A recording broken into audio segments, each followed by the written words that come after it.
चंद्रशेखर आजाद की रैली खराब करने के लिए इंटरनेशनल साजिश, विदेश में बैठकर बना प्लान, भारत से भी मिल रहा सपोर्ट, पर्दाफाश, रैली में हंगामा खड़ा करने का प्लान, छुपा कर आएंगे अपनी पहचान। चंद्रशेखर आजाद की मुजफ्फरनगर रैली पर कई खतरे मंडरा रहे हैं। विरोधी इस रैली को किसी भी कीमत पर फेल करना चाहते, जिसके लिए वो डॉलर खर्च कर रहे हैं और किसी भी हद तक जाने के लिए तैयार हैं।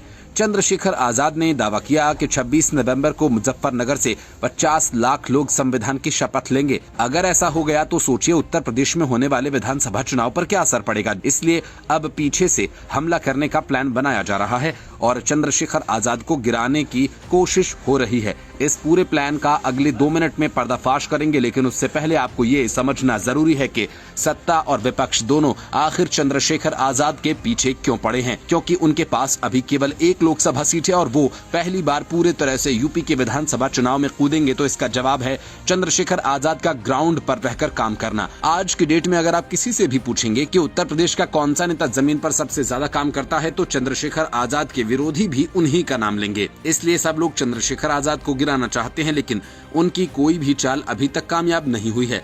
तो अब विरोधियों ने रोहिणी घावरी को अपना प्यादा बनाया और शायद उन्हीं को रैली बिगाड़ने की जिम्मेदारी दी गई, जिसके बाद रोहिणी घावरी ने ट्विटर से ही ऐलान कर दिया कि वो भी 26 नवंबर को मुजफ्फरनगर आ रही हैं।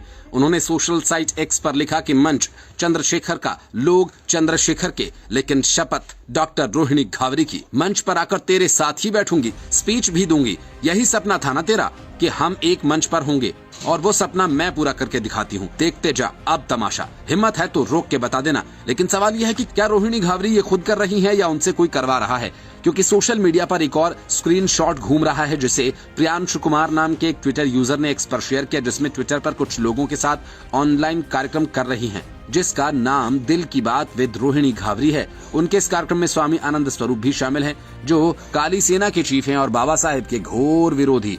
वो अनिल मिश्रा के समर्थक हैं और कहते हैं कि अंबेडकर ने संविधान नहीं लिखा। रोहिणी घावरी खुद को बाबा साहेब का अनुयायी बताती हैं, तो फिर उनके घोर विरोधी के साथ मीटिंग क्यों खेल रही हैं? आनंद स्वरूप की सोच कैसी है और उनका मिशन क्या है, वो खुद अपने मुंह से बता रहे हैं। ओम नमो नारायण। अंबेडकर ना अपने धर्म के हुए, न अपने पूर्वजों के हुए। पूर्वजों के धर्म को उन्होंने छोड़ करके नकली धर्म बना लिया।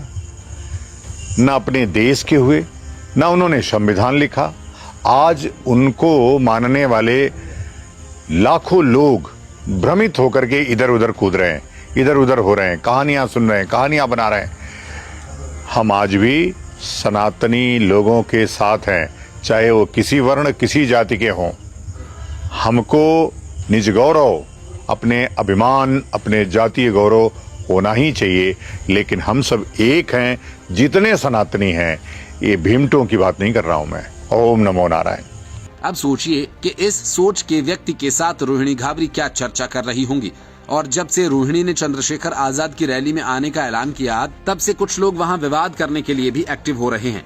राजू वाल्मीकि चौहान नाम के एक यूजर ने सोशल साइट एक्स पर लिखा, 26 नवंबर की चंदू की रैली में रोहिणी घावरी जी ने पहुंचने का ऐलान किया।